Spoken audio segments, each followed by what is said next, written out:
Explosions at sea. Accusations across continents.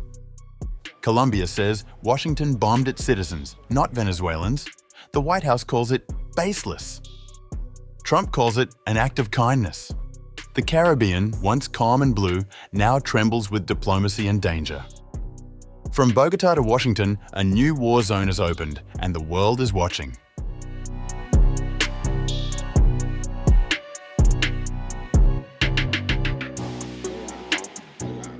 The Caribbean Sea has become the center of an extraordinary diplomatic confrontation after Colombian President Gustavo Petro accused the United States of bombing a Colombian vessel with Colombian citizens inside. The boat in question, Petro said, is the same one that US President Donald Trump had earlier claimed belonged to Venezuela, a so-called narco-trafficking vessel destroyed by American forces last week. Petro's allegation appeared on X on October 8th, following days of mounting tension over a string of US military operations in the Caribbean. Senator Adam Schiff is right. I am currently in a meeting with European governments, and I will say the same thing. A new theater of war has opened up, the Caribbean. Evidence shows that the last boat bombed was Colombian with Colombian citizens inside. I hope their families come forward and file a complaint. There is no war against smuggling. There is a war for oil, and it must be stopped by the world. This aggression is against all of Latin America and the Caribbean. The US has confirmed at least 4 strikes in the region since September, saying they targeted drug-running boats operating off Venezuela. At least 21 people are reported to have been killed. But the Pentagon has not identified any victims, nor provided evidence that narcotics were on board. On Sunday, October 5th, Trump announced what he called another successful operation off the Venezuelan coast. The Pentagon has not yet confirmed that the strike, reportedly occurring the day before, actually took place.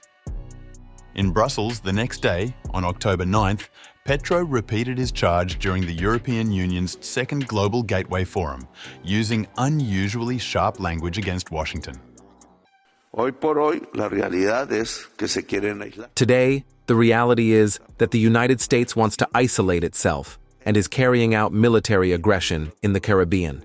I've asked all Caribbean foreign ministers to meet with us because what we're hearing now are missiles and an internal repressive war in North American cities against one ethnic group or several ethnic groups that are Latin Americans. As long as the United States refuses to join the world, we can unite. Petro's words stunned diplomats.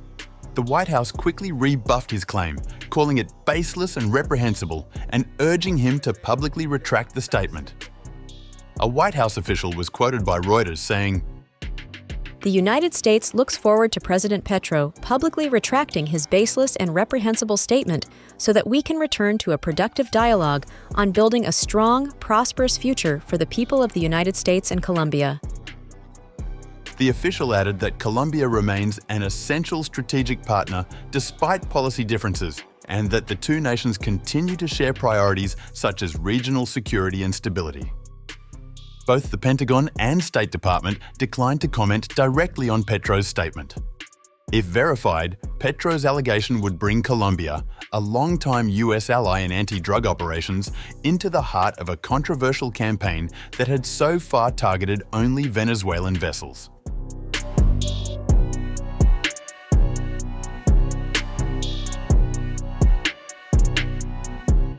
The dispute traces back to a series of unconfirmed but deadly US strikes across the Caribbean since early September.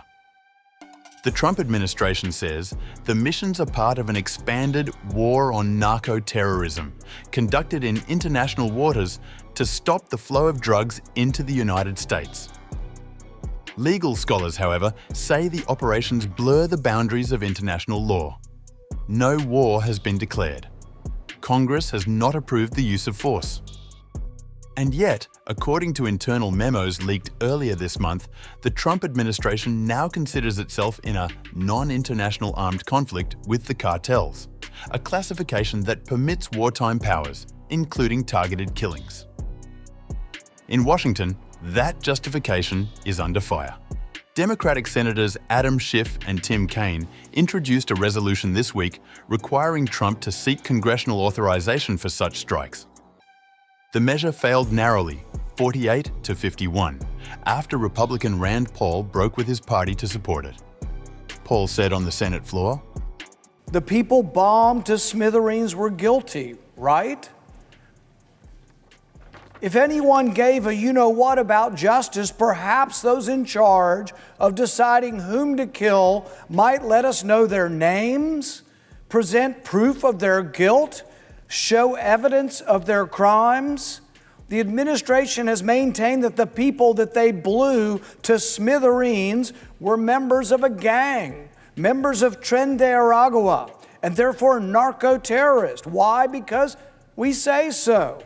But certainly then, if they know that they belong to a particular gang, then someone must surely know their names before they were blown to smithereens. Is it too much to ask to know the names of those we kill before we kill them? To know what evidence exists of their guilt?"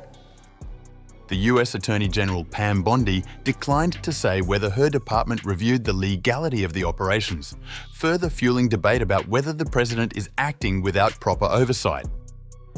Critics warn that calling alleged smugglers unlawful combatants could revive the controversial language of the early 2000s war on terror, when suspects were killed or detained without trial. Petro's accusation that Colombians may be among the dead has therefore struck a nerve, not only diplomatically but legally. Under Petro's left-leaning administration, Colombia has drawn closer to Venezuela's Nicolás Maduro, whose government remains a prime target of US sanctions and whose head carries a $50 million American bounty. Petro has framed Trump's naval campaign as part of a broader geopolitical struggle over oil and influence in Latin America. "There is no war against smuggling.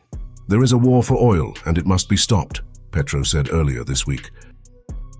Meanwhile, the US has halted diplomatic outreach to Venezuela, underscoring how rapidly the strikes are reshaping regional politics.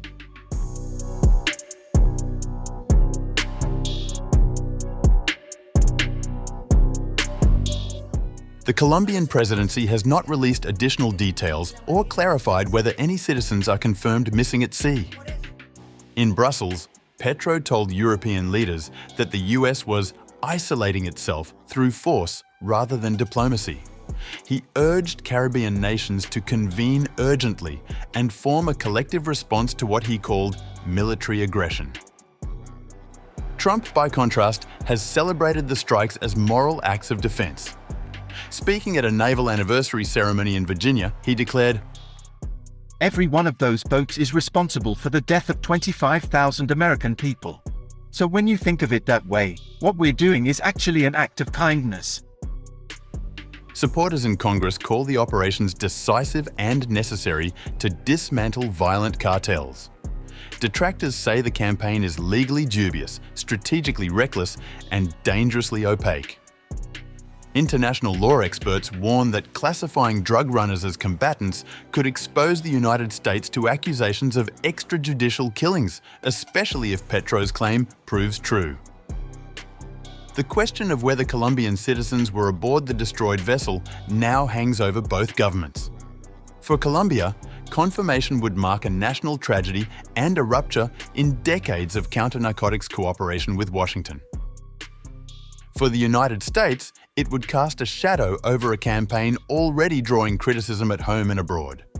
A White House official reiterated on October 8th that the administration remains committed to close cooperation with Colombia on a range of shared priorities, including regional security and stability, but declined to comment further. For now, neither side has provided verifiable evidence of who was on the boat, the same vessel Trump had hailed as a Venezuelan target. What is clear is that a patch of blue water between Venezuela and Colombia has suddenly become a new arena of confrontation. The Caribbean, once known for trade and tourism, now echoes with diplomatic threats, unanswered questions, and the rumble of distant explosions. As President Petro put it, the Caribbean has become a new war scenario, one that risks pulling an entire region into the turbulence between Washington and its critics.